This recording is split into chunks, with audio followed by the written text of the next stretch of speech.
अगली सुबह फिर एक बार जैंतियान पैलेस में पिछली बार से भी बड़ी और अच्छी बास्केट्स जिनमें एंडलेस सिल्क और कपड़े थे वो सब आईं।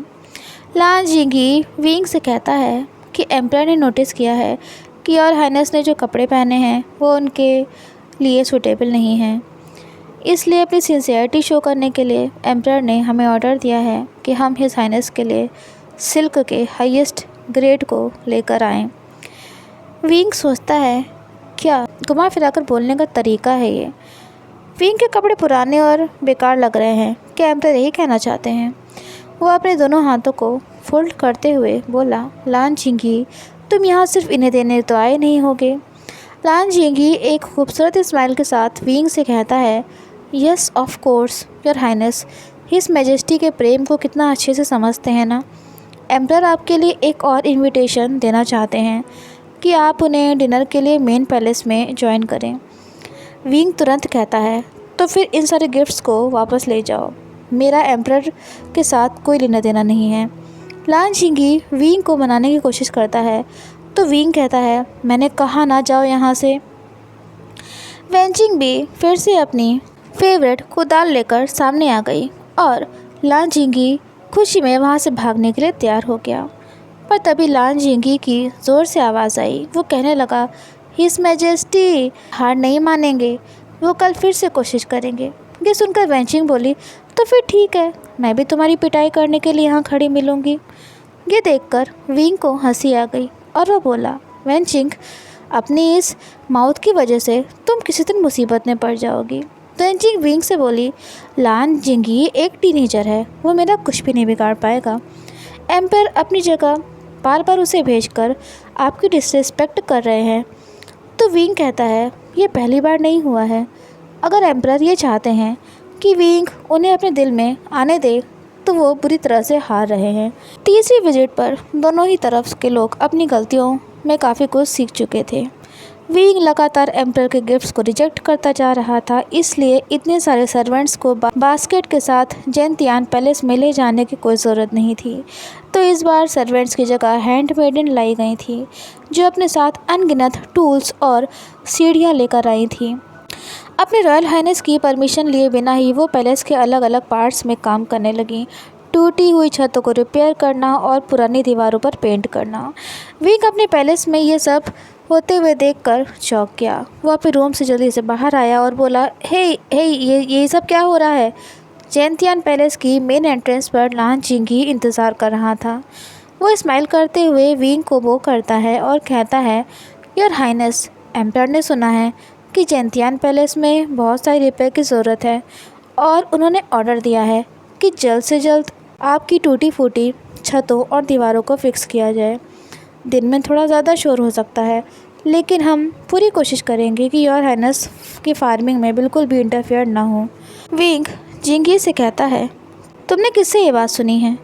हिज मैजेस्टी को कैसे पता चला कि मेरे पैलेस को रिस्टोर करने की ज़रूरत है? वो तो यहाँ आते भी नहीं है कभी।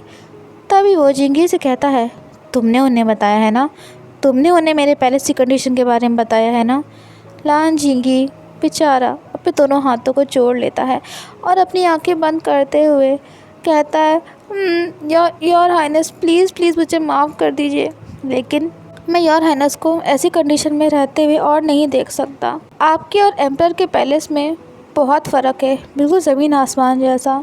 इम्पीरियल कॉन्सोर्ट होकर आप भी सेम लग्जरी और कंफर्ट डिज़र्व करते हो।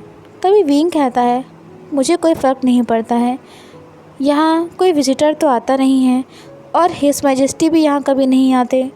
और भले ही तुम मेरे घर को बेकार समझ रहे हो, मेरा ये घर वार्म है और इसे मैंने अपना बनाया है, अपनी मेहनत से इसे बनाया है। मेरे इस घर में 4 दीवारें हैं, मेरे सर के ऊपर छत है और मेरे वेजिटेबल फार्म के लिए बड़ी सी जगह है और ये मेरे लिए काफ़ी है। लान जिंगी स्टैमर यानी कि हकलाते हुए बोला, योर हाइनेस आप अब फिर से मुझे गलत समझ रहे हो। विंग कहता है, भले ही यहाँ एम्परर के पैलेस जितना ज़्यादा कुछ नहीं है, क्योंकि उसे यकीन था कि जिंगी भी एक रॉयल था तो उसने भी एक लग्जरी भरी लाइफ ही जी होगी। विंग कहता है, पर मेरे पास जो कुछ भी है मुझे उस पर गर्व है, और वो भी जो मैंने अपनी मेहनत से बनाया है उस पर भी। यहाँ पर वेंस खुश हैं और हेल्दी हैं, और मैं इन्हें दिन में 3 बार खाना खिला पाता हूँ, और मेरे लिए काफ़ी है। लान जिंगी अपना सर नीचे किए हुआ था। उसकी हिम्मत नहीं हो रही थी विंग से नज़रें मिलाने की। तभी वो कहता है, योर हाइनेस, आपका दिल प्योर है और आप बहुत काइंड हो। बहुत से लोगों के लिए आप इंस्पिरेशन हो। विंग कहता है, अगर तुम ये रिपेयर्स कराना चाहते हो तो मैं तुम्हें नहीं रोकूंगा, लेकिन ये मत उम्मीद करना कि मेरा दिल पिघलेगा। चाहे एम्परर मुझे चाहते हो या ना चाहते हो, मैं फिर भी यहाँ हूँ। मैंने यहाँ अपना घर बनाया है। मैंने वॉर को, यानी कि युद्ध को रोकने के लिए इस फैमिली में शादी की है और इम्पीरियल कंसॉर्ट बनकर रह रहा हूँ, और कोई सीन भी क्रिएट नहीं किया है। जो मेरे साथ जो कुछ भी किया गया उसके लिए मैंने कुछ भी नहीं किया है। चाहे फिर मुझे कुछ भी फेस करना पड़ा हो, तो फिर चाहे हिज मैजेस्टी मेरी कंपनी चाहते हो या नहीं, मुझे इससे कोई फ़र्क नहीं पड़ता। अगर वो फिर भी उम्मीद करते हैं कि मैं डिनर के लिए उन्हें ज्वाइन करूँगा, तो प्लीज़ एक बार फिर मेरे बिहाफ पर उन्हें उनके इस ऑफ़र को मना कर देना। लान जिंगी एक गहरी सांस लेता है, मानो उसने उम्मीद नहीं की थी कि लगातार इतनी कोशिश के बावजूद भी उसे रिजेक्शन फेस करना पड़ेगा। पर तभी वो विंग से कहता है, योर हाइनेस, मुझे कुछ समय लगा है ये समझने में, लेकिन अब मुझे समझ में आ गया है कि आप क्यों बार बार मना कर रहे हो। विंग उसकी तरफ देखता है और कहता है, तुम समझ रहे हो। जिंगी एक फाइनल वो करते हुए कहता है, हाँ, किसी और के कंपैरिजन में मुझे ये बात अच्छे से समझ में आ चुकी है। अब मैं अपनी लीव लूँगा, लेकिन इस बीच में प्लीज़ हमारे मैन को अलाउ करिएगा कि वो आपके पैलेस में अपना काम कर पाएँ। आप इस सब में कुछ तो अच्छा डिज़र्व ही करते हो ना। इस बात में तो कोई डाउट नहीं था, और विंग ने मना भी नहीं किया। विंग सच में कुछ तो अच्छा डिज़र्व ही करता था, और अगर टूटी हुई छत को ठीक करके ये बात इंश्योर हो जाएगी कि लिटिल आयुआन फिर कभी बारिश में नहीं भीगेगा, तो फिर विंग इस बार एम्परर के फेवर को मना नहीं करेगा। सिर्फ इस बार वो कोई आपत्ति नहीं करेगा। अगली सुबह विंग अपने नींद में था। उसे लग रहा था कि आज सुबह तो उसकी मॉर्निंग पीसफुल और ब्राइट होगी, और जो कि काफ़ी टाइम बाद उसे मिलने वाली थी। पर उसके वो सपने एक तेज़ आवाज़ जो कि उसके पैलेस के बाहर से ही आ रही थी, तेज़ तेज़ कान फोड़ने वाले ड्रम्स बज रहे थे और बेल्स बज रही थी। एक साउंड आता है, हिज मैजेस्टी पधार रहे हैं, एम्परर की लॉन्ग लाइफ हो। हे भगवान, विंग तो इस सब के लिए बिल्कुल भी प्रिपेयर्ड नहीं था।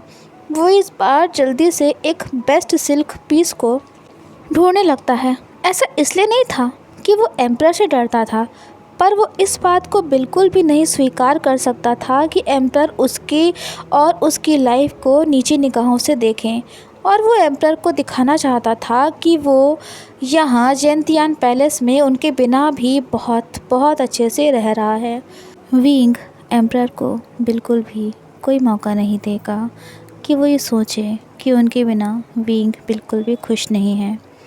विंग अपने हेयर्स को सही से टाई अप करता है और वुडन क्लॉक्स पहनता है, जो कि उसके फार्म के अराउंड जल्दी गंदे नहीं होंगे। वो जल्दी से फ्रंट डोर की तरफ जाने लगा, लेकिन वो ये नहीं भूला था कि वो एक इम्पीरियल कंसॉर्ट है। विंग अपना सिर ऊंचा करके अपने रूम से बाहर जाता है, अपने बरामदे के इधर उधर देखने लगता है। वो अपने कदम धीरे धीरे ही आगे बढ़ा रहा था। फाइनली उसकी आंखें उन गोल्डन आइज से फिर एक बार मिली, जो कि आज उदास सी लग रही थी। पूरे 6 महीने लग गए थे, लेकिन वो यहाँ फाइनली आ ही गए। हिज मैजेस्टी एम्परर और विंग के हस्बैंड। तभी आयुआन खुशी से और हंसते हुए विंग की तरफ भागते हुए आता है। बेचारा दौड़ते दौड़ते अचानक से ज़मीन पर गिर गया। विंग एक गहरी सांस लेता है और नीचे झुककर आयुआन को अपने एम्ब्रेस में ले लेता है और उसे हवा में उछालने लगता है। वो कहता है, आयुआन, तुमने फिर से खुद को डर्टी कर लिया। वो आयुआन के हेयर्स को ब्रश करता है, पर आयुआन के पैरों में जो मिट्टी लगी हुई थी वो ऑलरेडी विंग के कपड़ों में लग गई। वो रोब्स विंग ने स्पेशली एम्पर के लिए ही पहनी थी, लेकिन ये बात उसने कही नहीं थी और ना ही तो वो कह सकता था। आखिर में विंग अपना रियल सेल्फ, जो असलियत में वो था, एम्पर से नहीं छुपा पाया। वो लग्जरी की जगह कंफर्ट प्रेफर करता था और एक एम्प्रेस की ड्यूटी की जगह उस फार्म को मैनेज करता था। तब यार युआन बोला, गागा गागा, एम्प्रर खुद से हमसे मिलने आए हैं। एम्प्रर, सुना आपने एम्प्रर?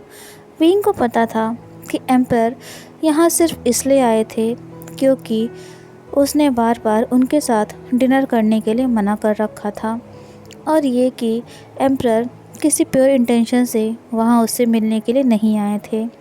विंग अपना सर उठाता है और एम्प्रर के चेहरे की तरफ देखता है। तभी उसे लान जिंगी दिखता है, जो कि एम्प्रर के पीछे से झांक रहा था और स्माइल कर रहा होता है। विंग सोचता है, ये जिंगी, इसी की वजह से सब कुछ हुआ है, इसी ने ही कुछ ना कुछ किया है। ज़रूर लान जिंगी ने विंग के बार बार जो वो मना कर रहा था कि वो एम्प्रर के साथ डिनर नहीं करेगा, उसको लान जिंगी ने और विंग के इंटेंशन को गलत समझ लिया था। विंग धीरे धीरे कदमों से अपने पैलेस से नीचे कदम उतारता है। उसने एक हाथ में आयुआन को थाम रखा था। ऐसा लगा जैसे कि वो ज़बरदस्ती या बिना इच्छा के एम्प्रर की तरफ बढ़ रहा था, और वो ऑलरेडी एक बुरी तरह से थकी हुई मदर की तरह लगने लगा था। विंग एम्प्रर के सामने आकर थोड़ी दूर पर रुक जाता है और हल्का सा अपना सिर नीचे झुकाता है, ये दिखाने के लिए कि उसे अपनी जगह अच्छे से पता है। वो एम्प्रर को ग्रीट करता है और कहता है, योर मैजेस्टी। ये विंग ने थोड़ा रिस्पेक्टफुली कहा था, जो 3 दिन पहले नहीं था। एम्प्रर ने कई सारी लेयर्स की गोल्डन रोब्स पहनी हुई थी और उस पर इम्पीरियल ड्रैगन बना हुआ था। एम्प्रर पूरी तरह से सबसे अलग दिख रहे थे।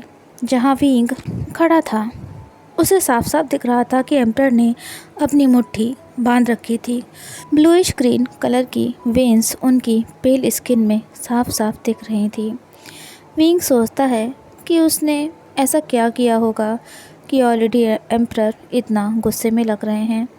शायद उसने जो बार बार उनके इनविटेशन के लिए मना किया, उसने ये शो किया होगा कि विंग बदतमीज़ है, और अब इसीलिए एम्प्रर खुद से यहाँ आए होंगे ताकि वो विंग को उसकी जगह दिखा सकें।